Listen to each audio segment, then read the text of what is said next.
It's a day game after a night game turnaround. The Twins and the Reds continue their weekend interleague series this afternoon in Minneapolis. The start of the season for Taj, he's been really good. I think if one thing you look at, it's just getting ahead early, dictating counts late, be a key for him. But his stuff is overpowering, and so he's gotten by. The split has been really good this year. Got good run support. An efficient first inning. It'll let him, number one, just get deeper into the game, find his rhythm, get in a groove. Taj averaging 22 in the first. How about a 9-pitch? 1-2-3 first inning today. Good start for Bradley. Today, Andrew Abbott is the 13th left-handed starter to oppose the Twins. Well, Abbott still trying to find his rhythm this season. It's been a tough go of it so far for the left-hander. Josh Bell batting third. And then with Keyshaw moving down, they kind of just flip them two. Take a little bit of pressure off Keish, put a little bit more on Josh Bell's plate. Line to right field, a base hit for Bell. Martin's going to round second base and put on the brakes, and the throw cut off. So Bell, opposite field single, moving Martin down to second. Twins in business right away here against Abbott. And now Ryan Jeffers. The Twins in the opening inning already with an at-bat with runners in scoring position. Line drive left center field. That is a base hit for Ryan Jeffers. That splits the alley, and that will find the wall. Martin scores. Rounding third base is Josh Bell. Jeffers on his way to third base, and he slides in safely. It's a first inning two-run triple and 2-0 Twins. RBIs 11 and 12, and Ryan Jeffers continuing a stellar start here in 2026. Rips it in the left center field gap, a quick triple. Thinking three the entire time. Stewart got aboard twice yesterday. Base hit, reached on error, scored a run, and stole a bag. And there's a 4-pitch walk. That's how you get yourself right back into the ball game and really put some pressure on a guy like Taj Bradley. Now Nathaniel Lowe. To left field, that could be trouble. That is down, fair base hit. Stewart sprinting for third. Low backside going to second, and he'll take it. Sal Stewart saw the seam and ran on Larnach first to third, and Lowe backfills into second. Now Tyler Stevenson. This is to center. Kreidler has it. Tag at second. Throw goes towards second. Sac fly RBI. Stewart scores. It's a one-run game. And the Twins have a 2-1 lead as they bat here bottom three against lefty Andrew Abbott. Austin Martin walked and scored his first time. To short. Stabbing backhand. Bobble. De La Cruz. Got him. Joey Casey has been very aggressive, challenging plays. He's been accurate, and sure enough, the Twins will challenge here. Foot is on the bag long before that ball even enters the glove of Nathaniel Lowe. De La Cruz, it was that little bobble right there. He played it back. I think he relied on his arm strength, but not enough to get Austin Martin. After review, the call on the field is overturned. The runner is safe. Minnesota retains their challenge. De La Cruz, a couple of errors a couple of days ago against the Giants, and there's another one. And Martin is on with an error by the Red shortstop. Leadoff man is on for the first time today, Josh Bell. That's a fair ball. Hit the bag for one. Tag play at second. Save. Ellie pointing at the bag. Are the Reds going to challenge? He was able to reach on a challenge that overruled an out call. Could the Reds erase him? Did he come off? Now his hand was on, then his foot was on, and then they tagged him when his trail foot came off. The question is, was the hand still on? I don't think his hand ever made it back to the base. It's just a matter of that left cleat. He was able to hold the base or not. After review, the call on the field stands. The runner is safe.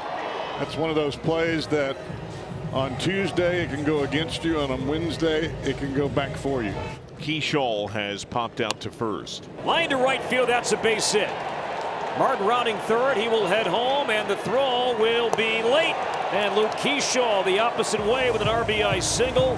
And the Twins capitalize on the error and the good base running from Martin and have a 2-run lead. And a good piece of hitting right there, and just going the other way. When you just look at this inning here, the pickoff or the double play not called, the error, taking advantage of that. That's going to do a lot for Keyshaw right there.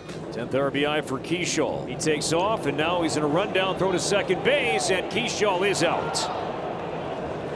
An aggressive lead at first base, and the Reds guess right, and Schulte will challenge. Timer down to 2, and sure enough, the Twins will take a look. Might have snuck that oven mitt in there. Keyshaw, for the time being, is still at second base. Third challenge of the inning. The folks in New York have to be going, really? Really, Target Field? After review, the call on the field is overturned. The runner is safe. Minnesota retains their challenge. Well done, Joey Casey. 2 for 2 this half inning. 2 successful challenges by the Twins. And Keyshaw picks up his 4th stolen base of the year. Taj Bradley aided by the 1 pitch out. He had to go full on Gino Suarez first time. He flied to right. Suarez got jammed and muscles one in the hole between short and third and into left field for a hit. Suarez is going to try for 2. It's bobbled by the left fielder, throwing to second, close, but he is in there safely just ahead of the snap tag from Keyshaw, the second baseman. It looked like it went off the backhanded glove of Brooks Lee trying to make the backhanded play on that ball over in the hole at short. It was a sinking line drive. It took that bounce right off the heel of his glove. Tyler Stevenson's now the hitter. Stevenson provided the Reds' first RBI today. And smacked over short, base hit. Suarez scores. Scoop by Larnach. Stevenson, the 2-out ribeye. He plates a second run for the Reds. It's a 1-run game. The Reds, the first team this year to put up multiple runs against Taj Bradley, and it's now a 3-2 Twins lead. So now first and second, 2 outs, and that's going to be it for Andrew Abbott. And we'll have a pitching change in the 5th. Runners at first and second, 2 outs. And lefty Sam Moll is on to pitch for the Reds as he faces Brooks Lee. Lined up the middle and a base hit into center field. Bell rounding third, heading home, and Friedel's throw is going to be cut by Lowe, and there is a 2-out RBI single from Brooks Lee, and the Twins have a 4-2 lead. Moll on that pitch, he dropped down, sidearm, and tried to sneak a fastball by Brooks Lee, and he raked it right back up the middle. Bradley knows he's coming close to the end of the road, and he's letting it eat. Letting it all hang out. I don't even think Bradley knows it's Hines over there in the on-deck circle. He's just gripping it and ripping it. Strike 3 called. A curveball locks up Stevenson, and Taj Bradley, 6 more solid innings here today.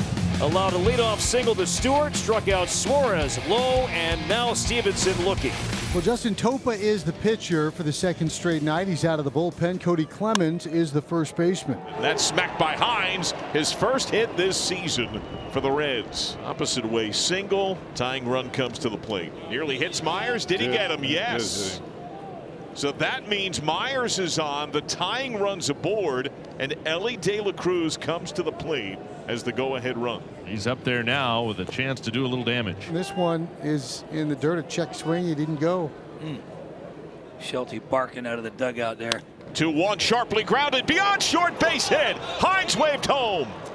Throw goes to second. De La Cruz delivers a ribby single. It's a 1-run game. Here's through Shelty out of the dugout. Yeah, and Shelty's been thrown out. Shelton's second ejection of the year, and he's out telling Nick Lentz, I wasn't even arguing with you. So this all goes back to the De La Cruz check swing, and his anger was directed more at the first base umpire Wendelstedt for not calling a swing on De La Cruz before that last pitch was thrown. Well, now no manager as Shelty ejected, and the hitter Stewart in the air to right, sending Martin back onto the overhang, and Martin up against the padding makes the play. Austin Martin went from sunshine to shade, and then the padding in right.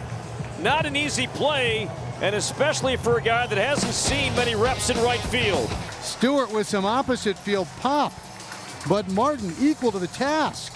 And the Twins maintain a 4-3 lead. It's a 1-run game, a couple of changes for the Twins. Eric Orsi enters on the mound. The Reds have just continued to keep the pressure on. They were retired 3 up, 3 down in the first inning, and that was the last time. They've had traffic on the base paths ever since. Yanked by Suarez to left field. Just went out and got it. Base hit. So Suarez, even though this pitch is a ball, he goes out and gets it and hooks it right over the top of the shortstop's head because he was already balanced and prepared for the speed.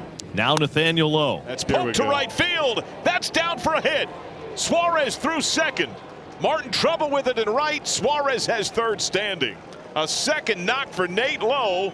And the Reds have the tying tally 90 feet away with nobody out. Now Reese Hines, who hit a solid line drive to right for a base hit his last time up. It was his first hit of the year. Lifts it high into the air, center field, fairly shallow, might be deep enough. The catch is made. Suarez tags. He's coming home. McLean's going to second. They've got him hung up. The runner will score. McLean caught between first and second. He'll get tagged out. The sac fly drives home Suarez and ties this game at 4 in the 8th. A tie ball game, and here in the 9th of a soaked, shadowy type of day. Spencer Steer is going to pinch hit for Key Bryant Hayes. Rolled left side on the backhand, lost off the glove by Brooks Lee. Steers aboard, the go-ahead run is on to begin the inning. However you can get it done. They've had a couple situations, the Minnesota Twins have, where they've benefited from a Reds error to start an inning. So as long as you can get them on, who cares how? I think we're about to have a bunt. The Reds' best bunter, TJ Friedl, is due up. Bunt dropped out, good one. Throw to first, little offline, out. Just able to stretch back and stay on that bag. So now Dane Myers. Reds 2 for 8 with men in scoring position today. First pitch, chip to center. Kreidler can't get there. Steer around third. He rips home, and the Reds take their first lead of the game. It's 5-4 Cincinnati in the ninth. Hey, that is some unbelievable manufacturing of a run. An infield hit by Steer, a bunt by Friedl, and then a little jam shot single by a guy that came off the bench to pinch hit earlier in Dane Myers. Jeffers is out number 1. Tony Santillan trying to preserve a 1-run lead. Luke Keyshaw, the batter. Struck him out. Little Santillan strut after that came. So the pinch hitter will be Matt Wallner. Struck him out. The Reds are 13-8 for the first time in 2 decades. They continue to occupy first place. Their lone lead comes in the ninth, and Santillan stands it up. They take it 5-4. Tell you, this game today was a major gut check. The Reds were behind from the get-go.